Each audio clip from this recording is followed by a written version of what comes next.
আসসালামু আলাইকুম। ট্রান্সলেট করার জন্য আপনাকে ফার্স্ট 3 ডটে ক্লিক করতে হবে। 3 ডটে ক্লিক করবেন। করার পর নিচের দিকে ট্রান্সলেট নামে একটা অপশান পাবেন। আপনি ট্রান্সলেটে ক্লিক করবেন। এখন দেখুন ট্রান্সলেট হয়ে ইংলিশ হয়ে গেছে।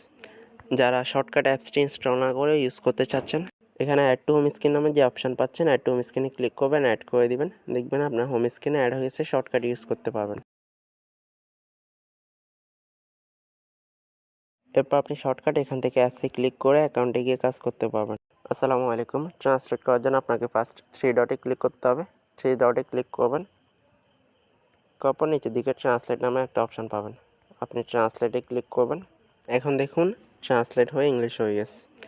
যারা শর্টকাট অ্যাপসটি ইনস্টল না করে ইউজ করতে চাচ্ছেন, এখানে অ্যাড টু হোম স্ক্রিন নামে যে অপশান পাচ্ছেন, অ্যাড টু হোম স্ক্রিনে ক্লিক করবেন, অ্যাড করে দিবেন। দেখবেন আপনার হোম স্ক্রিনে অ্যাড হয়েছে, শর্টকাট ইউজ করতে পারবেন।